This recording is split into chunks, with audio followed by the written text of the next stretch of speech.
Después de 6 años en prisión en Sevilla, mi marido declaró contra mí por la pérdida accidental del embarazo de su amante.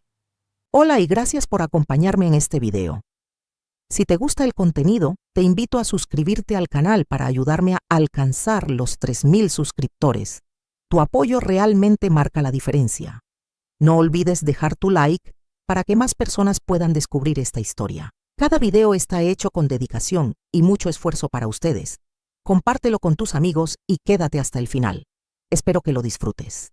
La traición no empieza en la cama.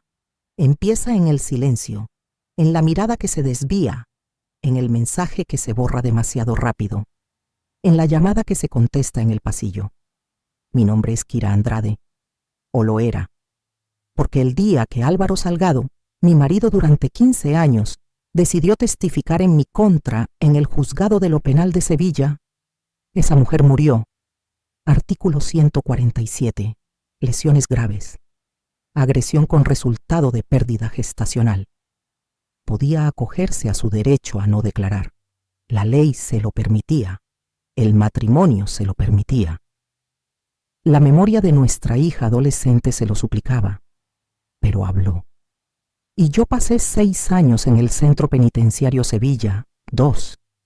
Él enviaba dinero, solicitaba vis a vis, mandaba cartas que nunca abrí, porque hay algo que duele más que la cárcel, que es saber que quien compartía tu cama eligió proteger a otra mujer. ¿Estoy exagerando? ¿O todas sabemos cuándo algo se rompe, mucho antes de tener pruebas? El día que las puertas grises del penal se cerraron a mi espalda, él todavía no sabía que iba a perderlo todo. El negocio en Nervión, la prometida joven, la madre que lo idolatraba. Y, poco a poco, la cordura. Pero eso vendría después. Primero el frío. Las puertas metálicas del penal chirriaron a mi espalda. Febrero en Sevilla, cielo bajo, aire húmedo del Guadalquivir. La libertad no olía a esperanza, olía a asfalto mojado y gasoil. Apreté contra el pecho la bolsa gris con mis pertenencias. Lo único que seguía siendo mío. En la acera, un Mercedes negro con matrícula de Madrid. Demasiado brillante para mirarlo de frente. Apoyado en la puerta, un hombre joven, abrigo caro, zapatos impecables, sonrisa aprendida en cursos de liderazgo. Kira Andrade, dijo. Soy Daniel Ruiz, el asistente de Álvaro. Álvaro no vino. Reunión urgente en Torre Sevilla. Inversores de Valencia. Tema inaplazable. Siempre había algo más importante. Lo miré sin responder. 6 años enseñan a sostener la mirada sin parpadear. Le ha preparado un ático en Los Remedios. Vistas al río. Todo listo para usted. Para usted. No para casa, no para volver, no para nosotros. Subí al coche. El cuero olía a lujo, a mentira bien ventilada. Sevilla desfilaba tras el cristal, más moderna, más ajena, más indiferente. Ha adelgazado, comentó Daniel mirándome por el retrovisor. No respondí. ¿Qué debía decir? ¿Que la comida sabe a metal cuando lloras en silencio? ¿Que el cuerpo aprende a sobrevivir con lo mínimo cuando el alma ya no espera nada? El ático era exactamente lo que imaginaba. Cristal, mármol, cocina de revista, sofás blancos donde nadie se sienta de verdad. En la mesa, un sobre grueso y unas llaves. Tarjeta Black de CaixaBank. Hay saldo suficiente. Álvaro cree que la condena fue desproporcionada. Desproporcionada. Interesante palabra para quien declaró. Abrí el sobre, cerré el sobre, tomé las llaves, frías, impersonales. Levanté la vista. Dile a Álvaro que Kira murió en Sevilla 2. Daniel tragó saliva. Pero, ¿dónde va a ir? No tiene efectivo. Sonreí por primera vez en 6 años. A los muertos no les hace falta dinero. Solo les quedan las deudas, y yo ya pagué la mía. Salí. El ascensor descendía lento. En el espejo una mujer distinta. Hace 6 años Álvaro besaba esos ojos. Los llamaba océanos. Ahora eran 2 pozos. En el paseo junto al río soplaba el viento. libre, fría, vacía, y entonces lo sentí. No tristeza, no rabia, algo más peligroso, claridad. Porque durante 6 años tuve tiempo para pensar en una sola pregunta. Si yo no provoqué aquella caída, ¿quién lo hizo? Y lo más inquietante no era la respuesta. Era que, en el fondo, siempre la había sabido. Las mujeres siempre lo sabemos antes de tener pruebas. Pero aún no era momento de enfrentarlo. Todavía no. Porque antes de destruir a un hombre, hay que dejar que crea que te ha salvado. Después de 6 años en prisión en Sevilla, mi marido declaró contra mí por la pérdida del embarazo de su amante.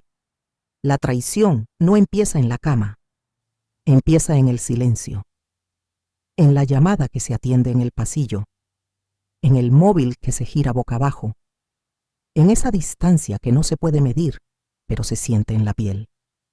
Me llamo Kira Andrade, o me llamaba, porque el día que Álvaro Salgado, mi marido durante 15 años, decidió testificar contra mí en el juzgado de lo penal de Sevilla, esa mujer desapareció. Podía acogerse a su derecho a no declarar. La ley lo protegía. Nuestro matrimonio también. Pero eligió hablar. Eligió proteger la versión de Lucía, su joven compañera del despacho en Nervión, la mujer que aseguró que yo la empujé por unas escaleras tras una discusión. Pérdida gestacional por agresión. Así sonó en sala. Frío, técnico, irrefutable. 6 años en el Centro Penitenciario Sevilla, 2.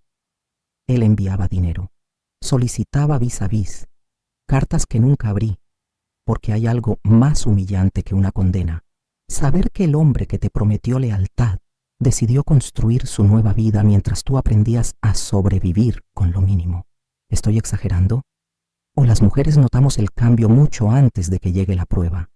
El día que las puertas metálicas se cerraron a mi espalda, el aire de febrero me golpeó el rostro como si la libertad fuera una ofensa.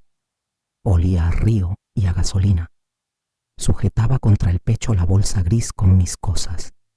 Lo único que no me había sido arrebatado. Un Mercedes negro esperaba junto a la acera. Demasiado limpio, demasiado elegante para ese lugar. Kira Andrade, dijo el joven que estaba junto al coche. Soy Daniel Ruiz, asistente del señor Salgado.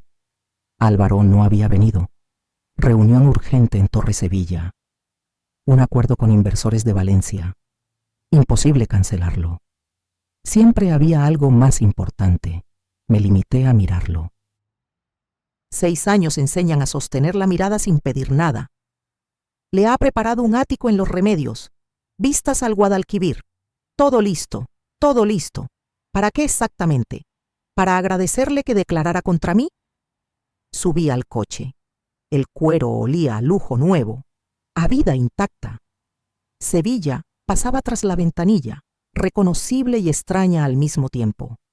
Más luminosa, más ajena. Ha adelgazado, comentó Daniel desde el retrovisor. No respondí. ¿Qué debía decir? Que el cuerpo se acostumbra a la escasez cuando el corazón ya no espera visitas. El ático era una postal. Ventanales de suelo a techo. Mármol blanco. Cocina impoluta. Sofás donde nadie se hunde de verdad. En la mesa del salón, un sobre grueso y un juego de llaves. Tarjeta premium de CaixaBank. Hay saldo suficiente. El señor Salgado considera que la condena fue demasiado dura. No quiere que le falte de nada. Demasiado dura. Curiosa expresión para quien levantó la mano y juró decir la verdad. Tomé las llaves, frías, impersonales. El metal me heló la palma. Dile a Álvaro que Kira murió en Sevilla 2. Daniel parpadeó, desconcertado. Pero, ¿dónde va a ir? No tiene efectivo. Lo miré con calma. Una calma aprendida en noches interminables. A los muertos no les hace falta dinero, solo les quedan las deudas, y yo ya pagué la mía. Salí antes de que pudiera insistir. El ascensor descendía lento. En el espejo, una mujer más delgada, más rígida, con los pómulos marcados y los ojos hundidos. Hace 6 años, Álvaro besaba esos ojos, los llamaba océanos, Ahora eran 2 pozos secos. En el paseo junto al río el viento era cortante. Me detuve un instante. Libre, sí, pero no ligera. Y entonces apareció la pregunta que me había acompañado cada noche en la celda. Si yo no empujé a Lucía, ¿cómo cayó? Recuerdo perfectamente aquella tarde, el despacho vacío en Nervión, la discusión en voz baja, su mano sobre su vientre, el tacón torcido, el ruido seco contra el mármol y después el silencio, demasiado silencio. Lucía afirmó que la empujé. Álvaro dijo que había oído mis amenazas días antes, que estaba celosa, que había perdido el control. Todo encajaba demasiado bien, incluso para mí. Las mujeres siempre lo sabemos antes de tener pruebas. Yo ya sabía que algo no cuadraba. En las semanas previas, Álvaro llegaba tarde. Olor distinto en la camisa. Cambios en la intimidad. Comparte tu opinión en los comentarios. ¿Cómo actuarías en esta situación? Es importante para mí escuchar a cada uno de ustedes. Distancia medida en centímetros que dolían como kilómetros. Y yo, agotada de sostener casa, hija y negocio familiar, mientras él crecía profesionalmente, decidí ignorar la intuición, la carga mental invisible, los años invertidos, el desgaste que nadie aplaude. ¿Y si todo estaba calculado desde el principio? ¿Y si aquella caída fue solo la pieza que necesitaban? El móvil vibró en el bolsillo del abrigo prestado. Número desconocido.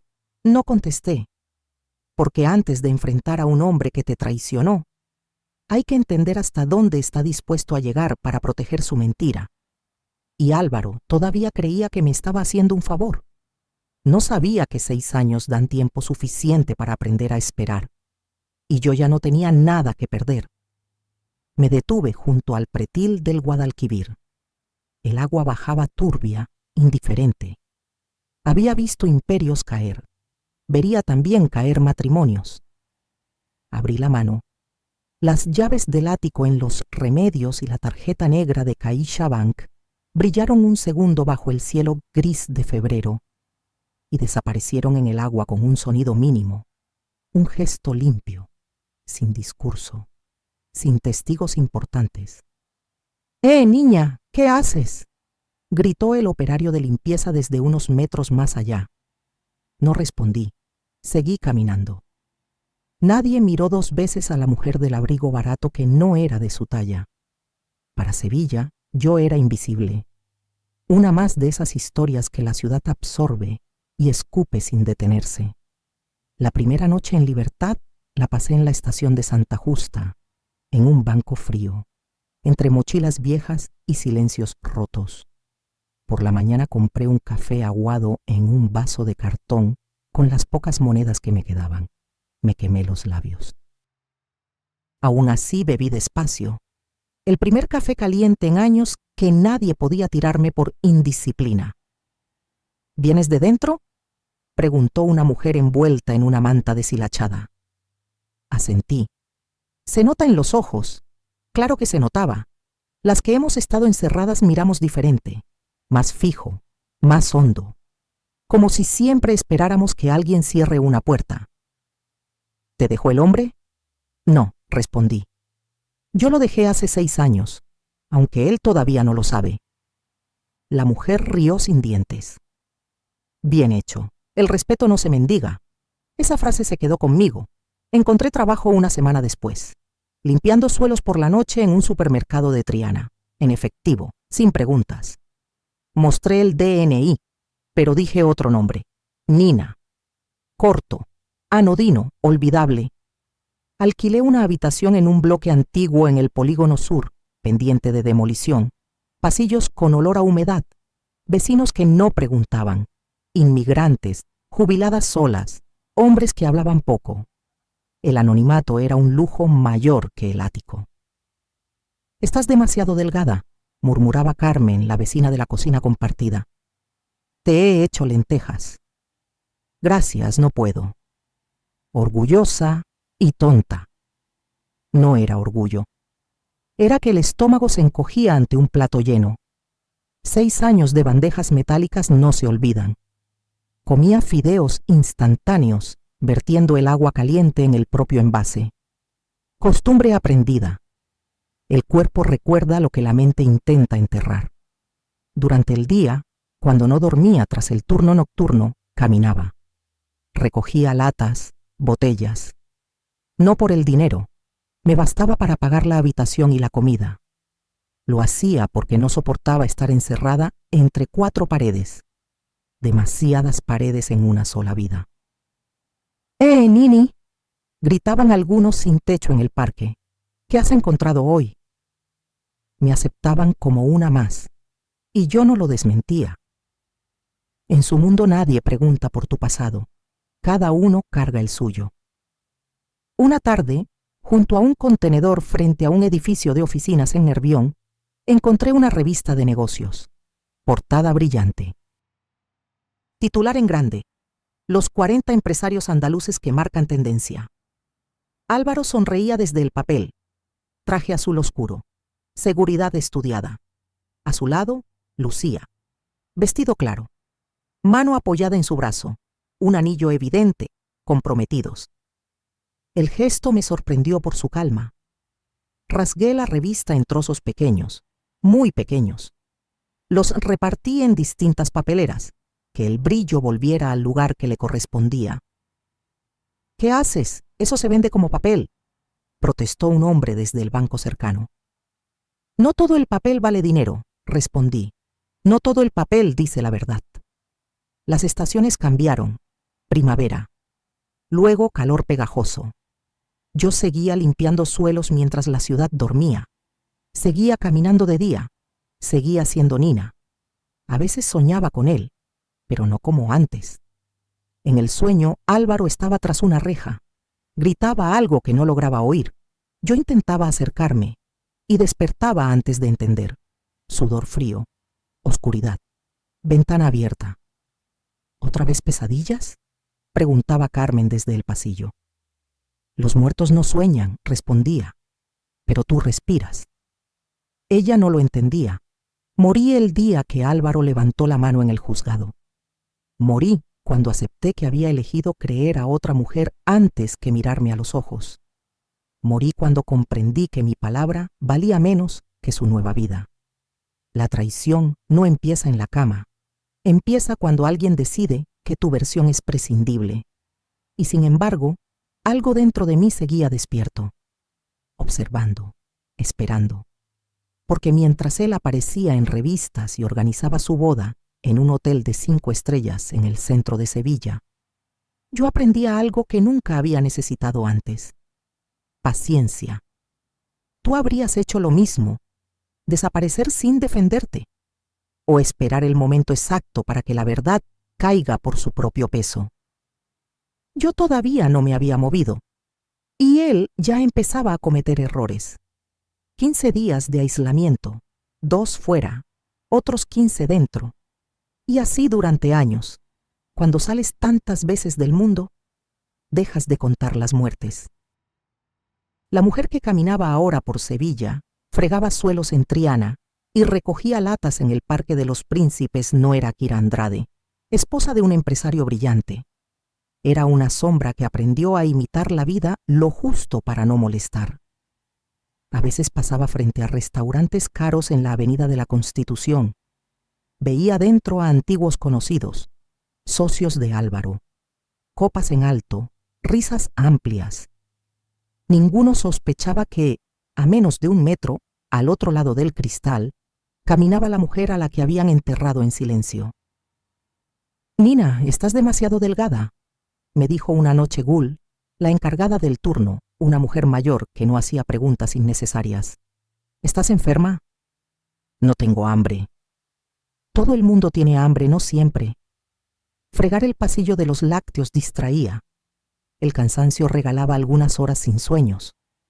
Para otoño yo era casi transparente, huesos marcados, manos frías, perfecto. Cuanto menos quedaba de mí, más fácil era desaparecer del todo, convertirme en lo que yo misma había declarado, una mujer muerta. Sevilla me tragaba despacio, eso quería, ser invisible. pero el cuerpo no olvida, ni perdona. Cada vez me mareaba más durante el turno. Los cubos pesaban el doble. El uniforme colgaba como si no perteneciera a nadie. ¿Importaba cuánto más podía resistir? Noviembre amaneció húmedo cuando fui a una obra en expansión en La Cartuja, donde limpiaba vestíbulos antes de la inauguración.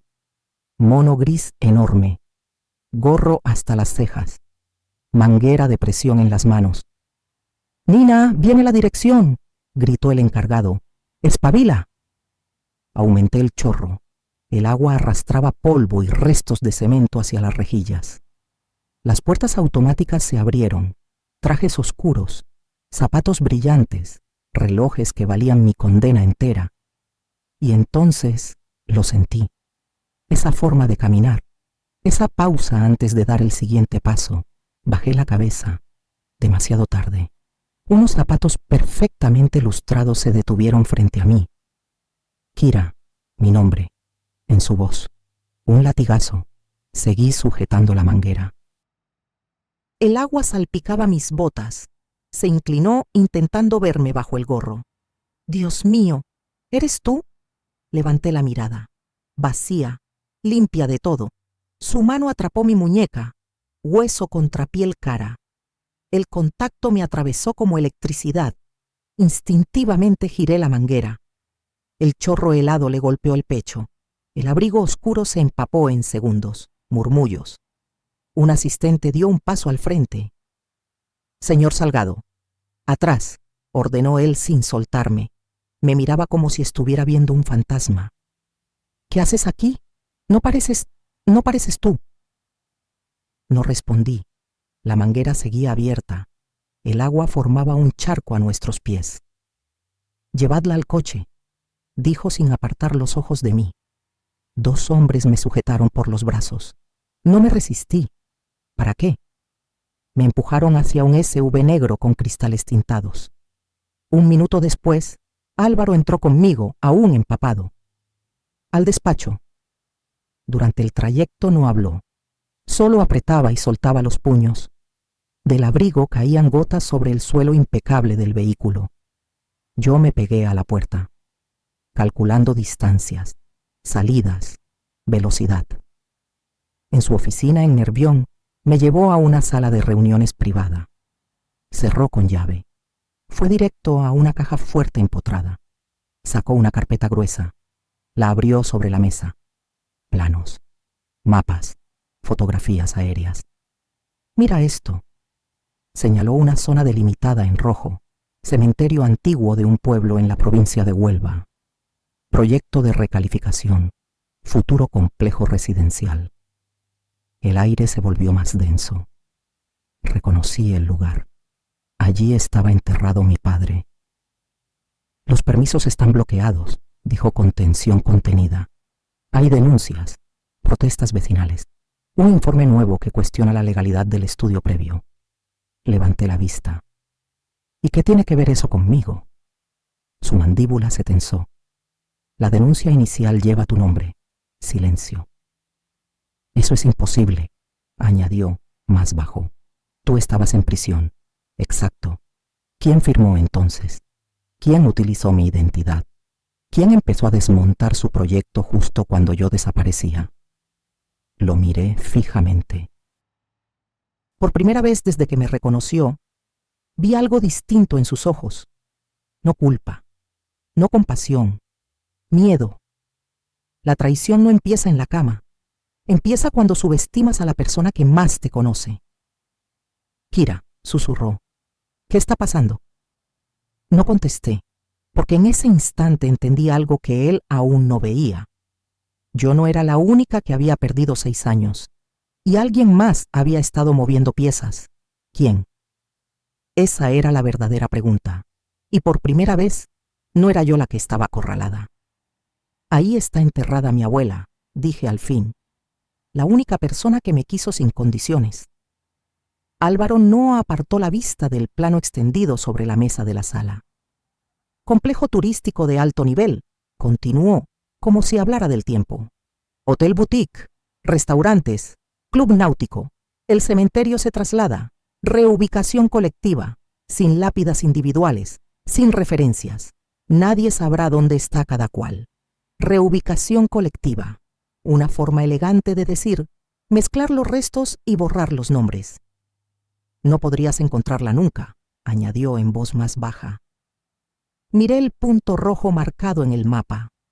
Aquel pequeño cementerio en un pueblo de Huelva, las tardes de verano, las flores que llevábamos juntas, las manos arrugadas que me defendieron cuando nadie más lo hizo. Por primera vez en meses sentí algo en el pecho. No era dolor. Era algo más peligroso, desesperación. Pero puedo detenerlo, dijo entonces. Sacó otro documento, lo deslizó hacia mí.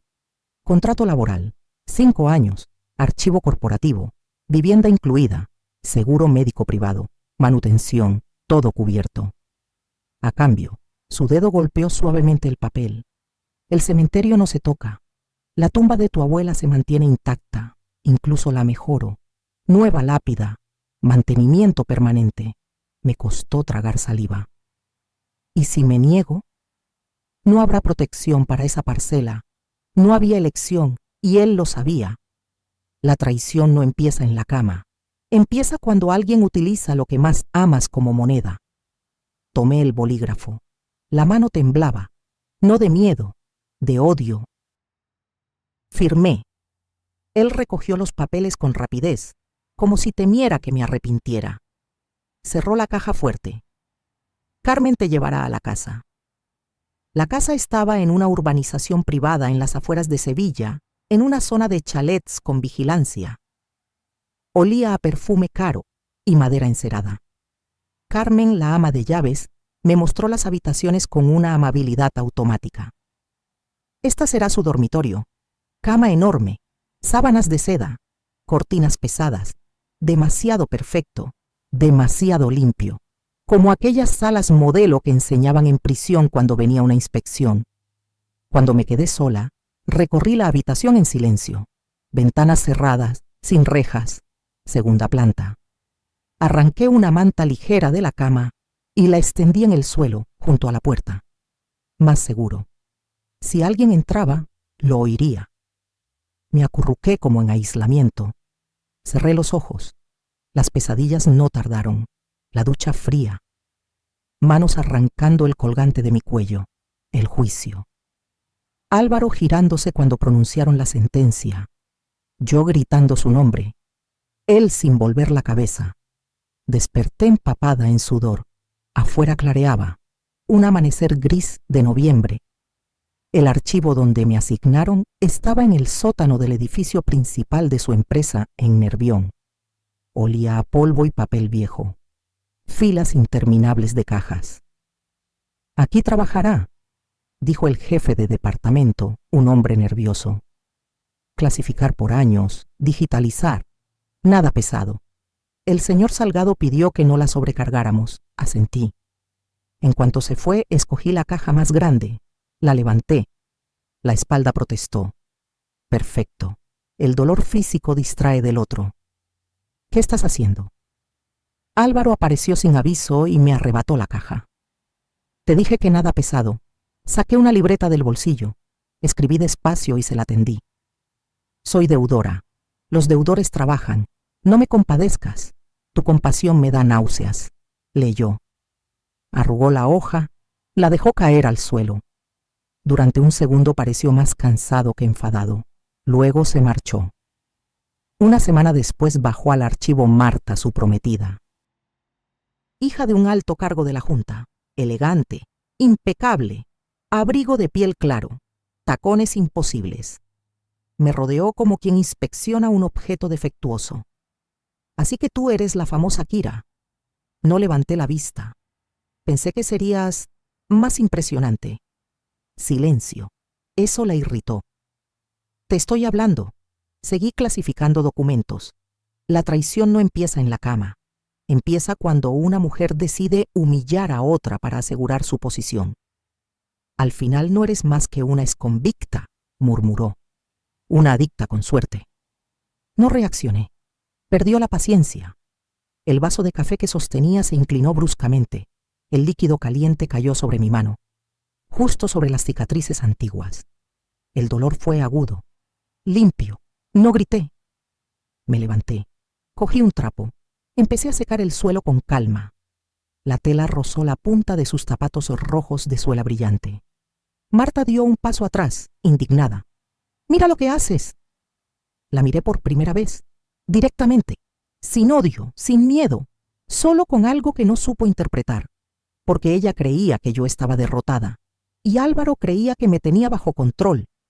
Pero hay algo que nadie calcula cuando intenta doblegar a una mujer que ya lo ha perdido todo, que el miedo desaparece, y cuando el miedo desaparece, empieza otra cosa. Y yo acababa de decidir que 5 años eran más que suficientes.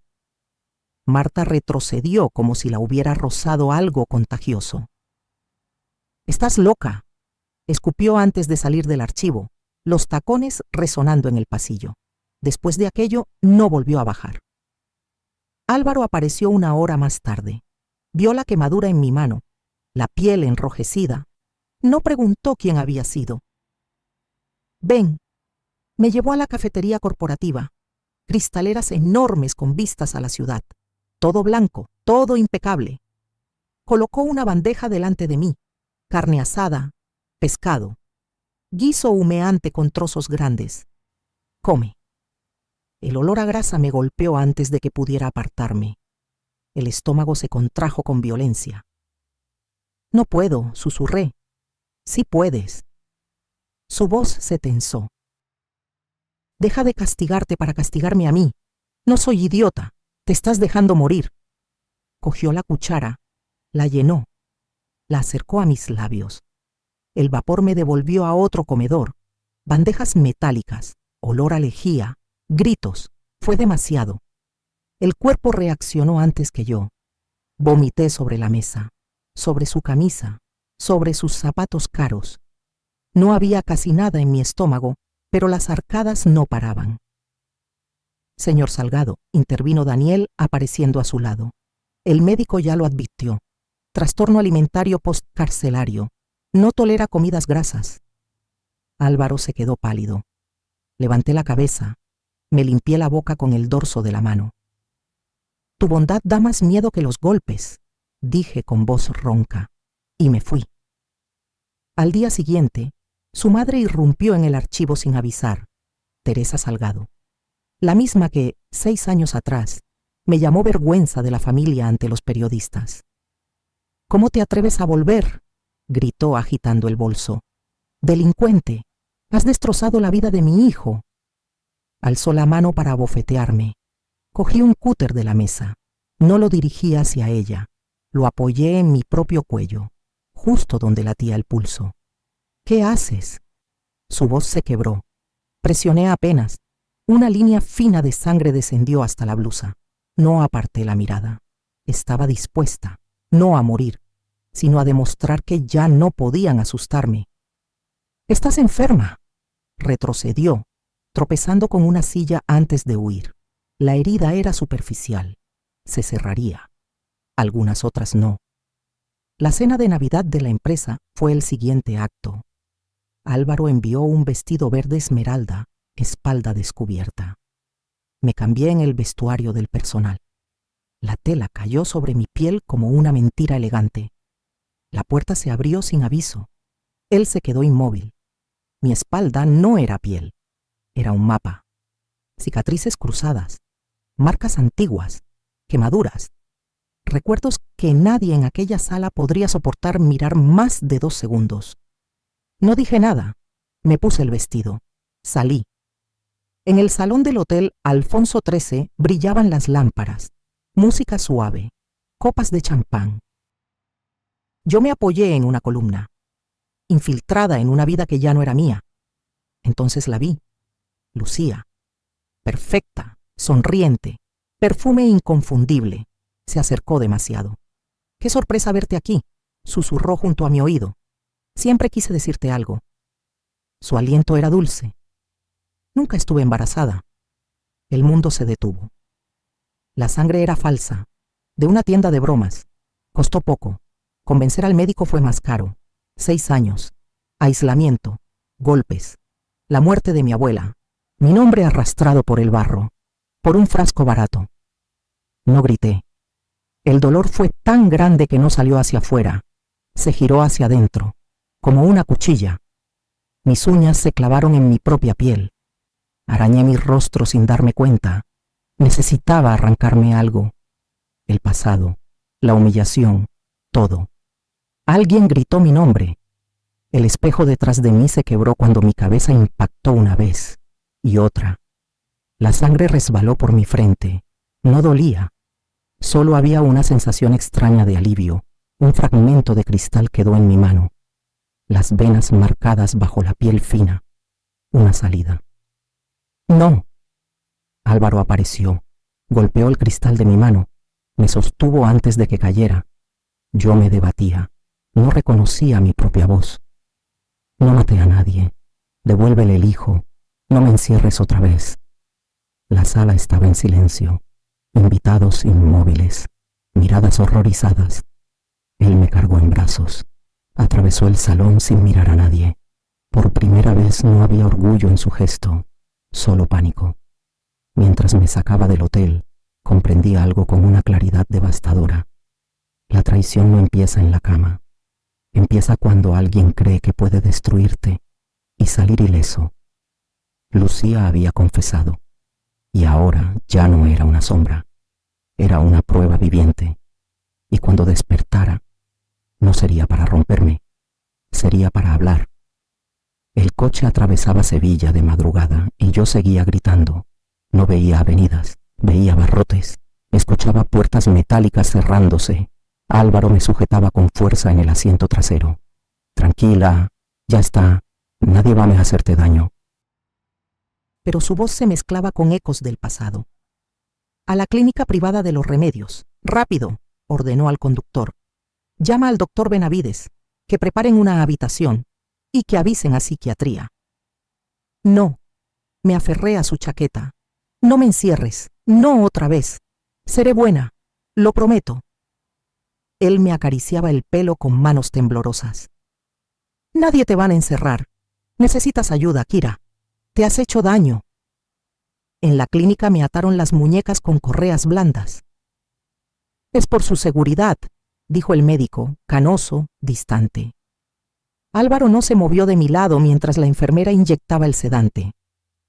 500 euros, murmuré antes de que la oscuridad me tragara. Solo 500. Cuando desperté, el sol de invierno entraba limpio por la ventana. Él estaba dormido en un sillón, sin afeitar, con la camisa arrugada y manchas secas de mi sangre. Desátame, susurré. Abrió los ojos de inmediato. El doctor dijo que... Desátame, o gritaré hasta que suba todo el hospital. Dudó.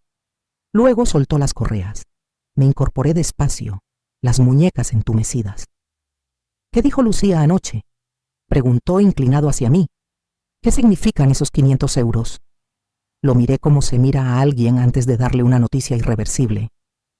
Nunca estuvo embarazada. La sangre era falsa, comprada. 500 euros. Su rostro se vació. Luego se llenó de rojo. Mientes. Estabas alterada. Te confundiste. Pregúntaselo o investiga. Cuando quieres sabes hacerlo. Salió de la habitación dando un portazo. Dormí poco esos días. Demasiada luz, demasiada suavidad, demasiado silencio. Volvió 3 días después. Caminaba como si cargara algo invisible. Traía una carpeta gruesa. Daniel lo ha comprobado todo. La dejó sobre la mesa. El médico que firmó el informe es primo de Lucía. Recibió dinero. Las ecografías pertenecen a otra paciente. Todo era falso. Se dejó caer de rodillas junto a la cama. Rió, una risa rota. 6 años. Golpeó el suelo con el puño. 6 años en prisión por nada. Y yo declaré contra ti. Levántate, dije con frialdad. No te humilles. Perdóname. Intentó tocar el borde de la sábana. Lo arreglaré. Ella pagará. Lo juro. ¿Y qué cambia eso? Lo miré desde arriba. ¿Me devuelve el tiempo? ¿Resucita a mi abuela? borra las cicatrices. Se quedó inmóvil, entendiendo, despacio, como si cada palabra le arrancara una capa de piel. Te daré lo que quieras, casas, dinero, médicos en Suiza, en Israel, donde digas. Tu dinero no compra juventud, ni paz, ni dignidad. Silencio. No se fue. Se quedó en el pasillo. Volvía con flores, con cajas de joyas, con gestos desesperados. Yo no tocaba nada. Cuando las noticias mostraron a Lucía entrando en los juzgados de Sevilla esposada, falsedad documental, denuncia falsa, sobornos, Álvaro apareció en mi habitación con los ojos encendidos. Ha empezado el proceso. Se le imputarán más cosas. No saldrá limpia de esto. ¿Y eso me devuelve algo? Me giré hacia la pared. No te vengas por mí. Te vengas por tu culpa. Esa frase le dolió más que cualquier grito. Me dieron el alta una semana después. Volvimos a la casa vigilada. Contrató terapeutas, enfermeras, un ejército de profesionales encargados de reconstruirme. Pero la felicidad no se prescribe, no se compra. Una noche estalló una tormenta. El primer trueno me atravesó. Y ya no estaba en la habitación. Estaba en aislamiento, puertas golpeando, oscuridad densa. Me encogí en la cama. Entonces noté algo. No era pánico, era claridad. Lucía había mentido. Él había elegido creerla. Yo había pagado. Pero ahora la verdad estaba fuera. Y, por primera vez en años, no dependía de él lo que ocurriera después. Porque el perdón es una opción. El respeto propio, no. Y todavía no había decidido qué hacer con el mío. El trueno partió el cielo de Sevilla, pero en mi cabeza no era una tormenta. Eran linternas apuntándome a la cara, puertas metálicas, órdenes gritadas. No me encerréis, yo no he hecho nada. Soy buena. Corría por la habitación chocando con los muebles. Álvaro irrumpió. Intentó abrazarme, pero en mi mente no era mi marido. Era el funcionario que me arrastraba al aislamiento. Le mordí el hombro con fuerza, hasta notar sangre. Kira, soy yo. Estás en casa. No escuchaba. Arañaba, forcejeaba, luchaba contra fantasmas, hasta que el cuerpo cedió. Me quedé colgando de sus brazos, sollozando. Mamá, abuela, sacadme de aquí. Hace frío. Él me sostuvo toda la noche. Cuando amaneció, la tormenta había pasado, y en su hombro había una herida profunda, irregular, ya inflamada. ¿Duele?, pregunté. No con compasión, con agotamiento. Se puede aguantar. Intentó mover el brazo y se tensó. Traje el botiquín. Desinfecté la herida con peróxido. Apretó los dientes. Habría que suturar. Luego, como quieras. La infección también es una forma de penitencia. Nos miramos. Él con esperanza, yo con vacío. Déjame ir, dije por fin. Esto no es cuidado, es egoísmo. Me retienes para calmar tu culpa. Pero yo no soy el antídoto de tu conciencia. ¿A dónde irás? No tienes nada. Dame dinero para empezar de cero. 500.000 euros. Considéralo el precio de 6 años de infierno. Aceptó. No tenía alternativa. Al día siguiente trajo los documentos. Transferencia realizada. No era una fortuna para él. Era libertad para mí. Quédate un día más, pidió. Solo uno. Después te dejaré marchar. Asentí. Esa noche cociné. Algo sencillo. Patatas fritas con cebolla. Huevos. Pan oscuro. Como cuando éramos estudiantes y no teníamos nada más. Comió en silencio. Las lágrimas caían en el plato. ¿Éramos felices entonces? Éramos, respondí mientras servía té. No notó el ligero amargor. Media hora después, los párpados le pesaban. Me estoy quedando dormido. Estás agotado, acuéstate. Lo ayudé hasta la cama.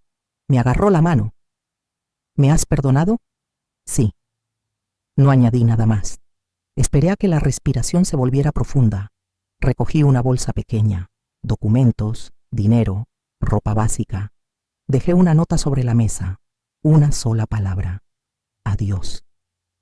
No fui al norte, no crucé fronteras. No hice nada dramático. Tomé un tren temprano hacia el interior de Andalucía, luego un autobús más pequeño, después otro. Apagué el móvil y lo tiré en una papelera de estación. Si quería buscarme, tendría que empezar desde cero. 3 días después llegué a un pueblo blanco en la Alpujarra granadina.